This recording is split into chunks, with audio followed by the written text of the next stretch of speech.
Hello, social media channels. This is Sikich Live once again. As we are here every Thursday at 2:30 Central Time, make sure to like and subscribe, of course, to get notifications when we go live each week. I'm your host, Mike Tegeter, coming to you from the Windy City, Chicago, Illinois. If you haven't heard of Sikich before, we are an accounting, advisory, and technology business consultancy helping to digitally transform the world that we all work in.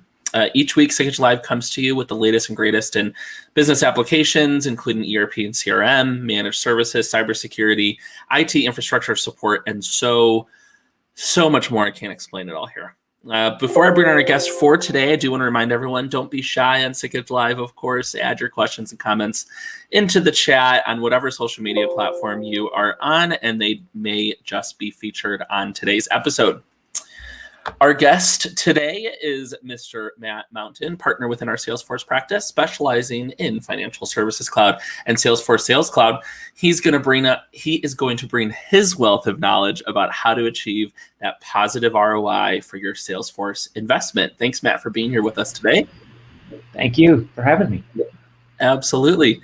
Well, let's get right into it so that we can talk about our where we can get that positive ROI, of course, and that we can find within the financial services cloud. So, Matt, what results can organizations expect to see when they do implement the financial services cloud? Yeah, so there's a number of different ways in which organizations can get value.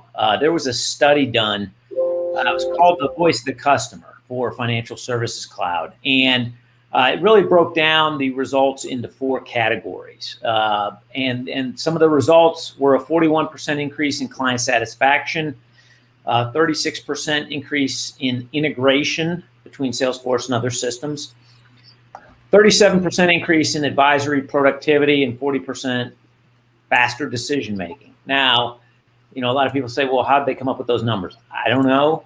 But, the ones that really struck with me and what we see with advisors are really the enhancements around advisor productivity and faster decision-making. So we can talk about, some very tactical examples of where people can benefit from those. So let's discuss the advisor productivity. How are they achieving these how are they achieving this? So there's several ways.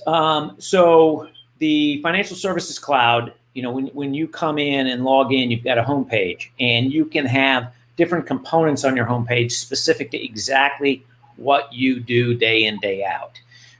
One of the areas that people are using FSC for a lot is building out their business processes, whether it is onboarding or money movement or a client passing away or what have you. They often need to set up a record, manage to that record, and assign tasks out to different people, and to make sure that it gets done in a timely basis. So instead of having to worry about, Michael, did you do that yet before I go? It's all online, and you can streamline the entire process. You also, within FSC, have the ability to build very meaningful relationships. Traditional CRM is company contact. One company, many contacts. But it's often hard to relate contacts to multiple companies. So you may have a person that is part of a household that works at a company, that volunteers at this nonprofit, that is associated to this lawyer or that banker or what have you. And what FSC does is it puts the person at the center of the universe, not the company. So it allows organizations to build out very meaningful relationships. Who knows who? Which is so important, especially when it comes to future business and driving, new deals. Being able to leverage those relationships is huge. And then one other area is, as you've been working with a client for years, you're going to have calls, emails, everything, including meetings. But to lump all those together, you could have 57 activities this year. And to really find the important meetings can be time consuming. So one of the other things is to break meetings out separately. They can still show up on your calendar, but to really track all the meaningful discussions you had during those meetings and the follow-ups separate. So those are just some areas that I've seen advisors and firms really take advantage of FSC to increase productivity. Yeah. And so there's a 40% faster decision-making process here. How does Financial Service Cloud enable the organization to make those decisions that much quicker? Yeah, so there's a couple ways. One of the things is Salesforce has Einstein. And Einstein is a brand name, if you will. There's a number of different Einstein products that Salesforce has. But for example, if you get referred somebody or there's a new lead, what's the propensity that that lead will convert and become a client? Once they are a client, what's the propensity that they're going to buy more or they're going to leave you at some point? So to really start to dabble into the artificial intelligence so that you can quickly look at a referral score, for example, and determine, is this somebody I should follow up with, or based on past performance, using those characteristics, they may not stay with me. Client segmentation. I want to be able to look at my top customers that have done this with me, whether it is on the wealth side, whether they've got X amount of assets under management, whether it's on the insurance side where they have this policy and this policy, but maybe not that policy, but really to be able to segment and then to put together marketing programs to increase your business. And being able to find that information very quickly is really what Salesforce excels at. And then also dashboards, having all of this data available in a dashboard with many different components where every day that dashboard can be emailed to you. So first thing in the morning, you have an email with your dashboard. You can look at high level, and if there's anything else that you want to drill into, you simply click on it. It launches Salesforce. You can go into the detail and really understand what's driving that. So that's really where we see financial services firms really being able to make decisions quicker. Sure. And so are there other tools that financial service organizations should be aware of to really complement their Salesforce investment? Well, the whole, and I mentioned that, the Einstein platform, the whole artificial intelligence area is, I've talked to a lot of organizations about it and, we're not ready for AI. And I think part of it is the uncertainty or I'm scared. I don't know what it's going to tell me, or I don't know what it's going to do for me. And I truly believe it's the latter. I don't know what it would do for me. And, but getting insight into, am I going to convert this lead to a client? Will this client buy this type of insurance if they've already gotten this? And we may find that the ability, if somebody has a homeowner's policy, to buy a car policy is not, 95%, but based on certain characteristics for that person, it may only be 25%. And those are some of the things that AI can produce. And with AI, how it's different is in AI, you don't write the rules. It crawls through the system and takes a look at, in the past, it gathers all this data and puts together an algorithm behind the scenes and provides it to you. So it'll give you the top 3 reasons why why you'll win this policy, top 2 or 3 reasons why you won't. And it allows you to understand what's happened in the past and apply it to the future. Another one, when you think about it, is snapshots. I want to take a snapshot of yesterday versus today.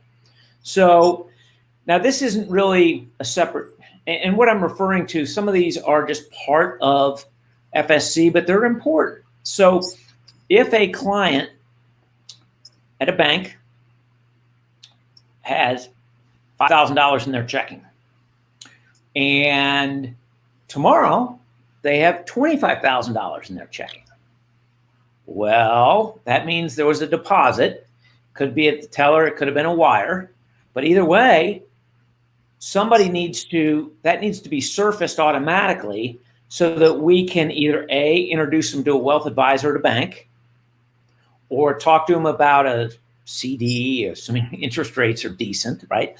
But those snapshots are important so that you can be brought up to speed very quickly without any manual intervention of what changed that's significant, good or bad, in order to act or react.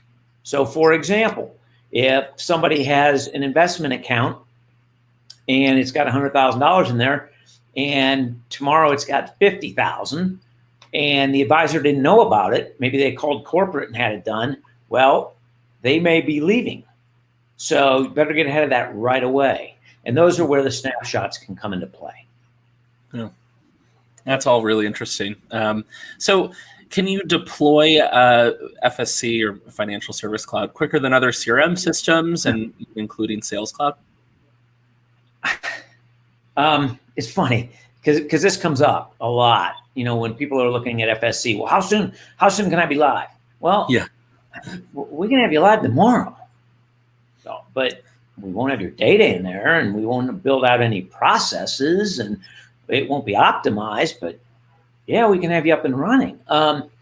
With Financial Services Cloud, I have not seen an improvement in how quick it takes to deploy, but that's not a bad thing.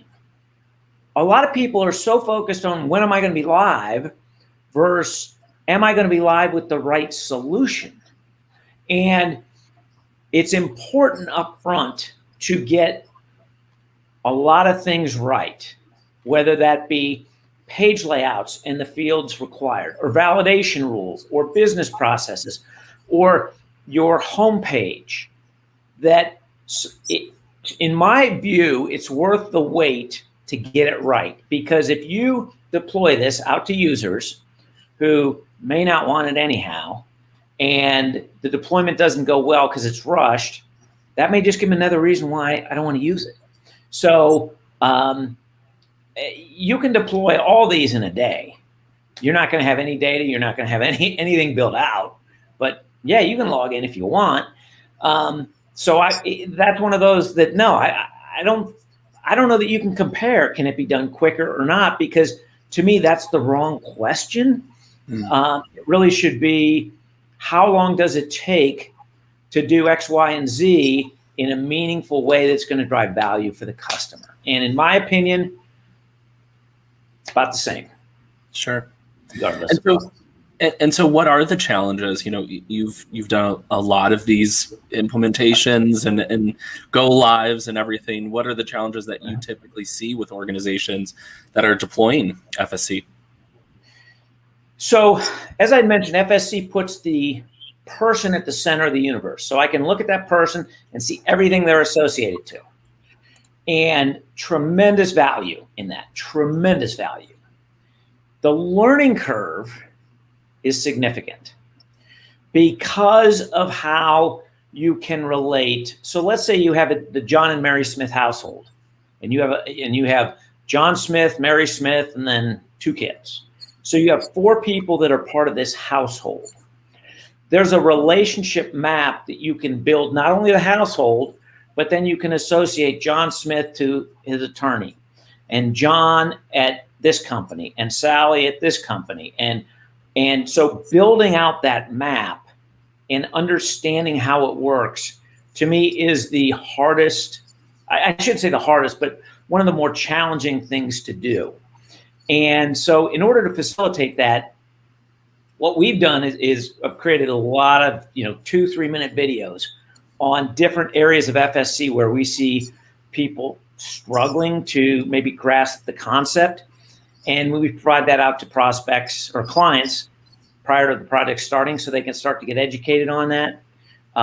So I'd say it's a blessing and a curse. The data model for FSC is so strong around putting that person at the center of the universe that it's very different than a company with many contacts and not being able to relate contacts. So that's why I say blessing and a curse. But to me, that's the hardest part of ramping up on FSC. Sure. Well, man, that's all the questions that I have for you today. Thanks for being with us. Well, thanks for having me.